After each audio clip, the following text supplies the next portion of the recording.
DONTAE'S boxing. I always watch your videos. I appreciate it, bro. Boxing. I appreciate it. All right, guys. DONTAE'S boxing. What's going on? All right. I was gonna ask you who was gonna win, but I don't have to ask now. What's up, y'all? All right, y'all.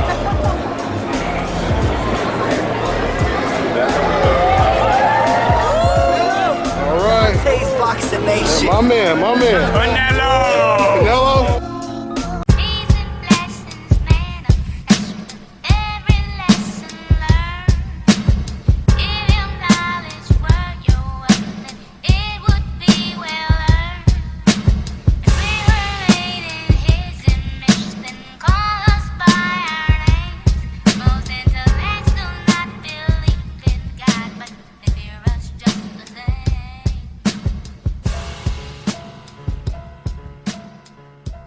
DONTAE'S Boxing Nation, what's going on, guys?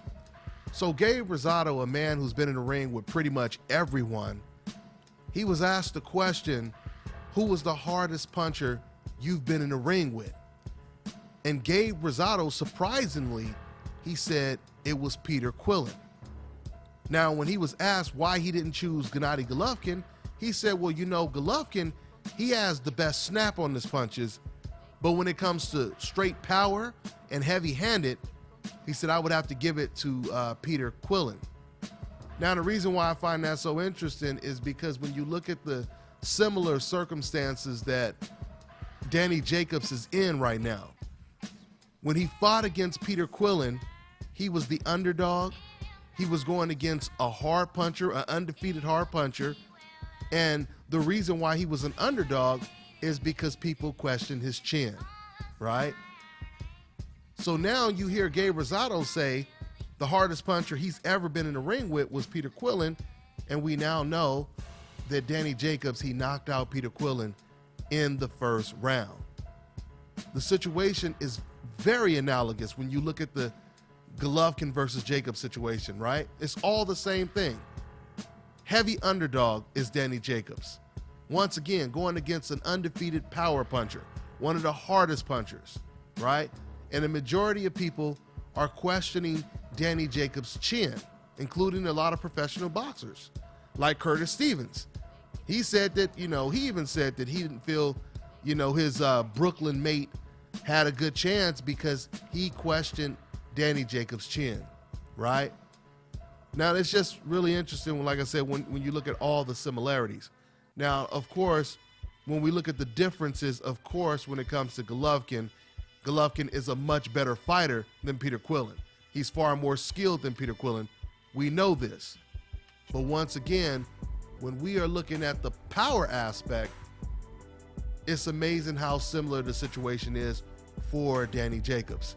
And when Danny Jacobs went in the ring in that very first round, which it only lasts one round, when he fought against Peter Quillen, you could tell from the opening bell, Danny Jacobs, he really respected Peter Quillen's power. Because soon as the bell rang, what did Danny Jacobs do? He started to move. He started to move around the ring. He started to circle. And then all of a sudden, he ambushed Peter Quillen, caught him with a good, I believe it was a right hand. And from that point, it was a wrap. So, the point is we really don't know what's going to happen if Danny Jacobs can land one of those type of shots on Golovkin first, or if Golovkin lands one of his haymakers first. We really don't know how either fighter is going to react. One thing we know about Danny Jacobs, he's been knocked out before, he came back stronger. He's been knocked down before, he came back and knocked out his opponent. The question is, if Gennady Golovkin gets hurt real bad or knocked down, does he have that in him to get knocked down, to get hurt really bad and come back even stronger and knock out his opponent? So the fact that Gabe Rosado said that Peter Quillen is the hardest puncher he's ever faced. So now we know that this is not the first time Danny Jacobs has went in the ring with a serious puncher. Now, what I find interesting as well is Gabe Rosado, he said this, but Danny Jacobs, he never really said anything about Peter Quillen's power. But you know what? I got to catch myself, because the more I think about it, that fight didn't go too long. It was over before he could really feel Peter Quillen's power, right? So we're going to see, guys. We're going to see how Danny Jacobs deals with Gennady Golovkin's power. We're going to see how Gennady Golovkin deals with Danny Jacobs' power. That's all I got for now, guys. I'm on to the next one. This is Bobby, and you're watching Dante's Boxing Nation.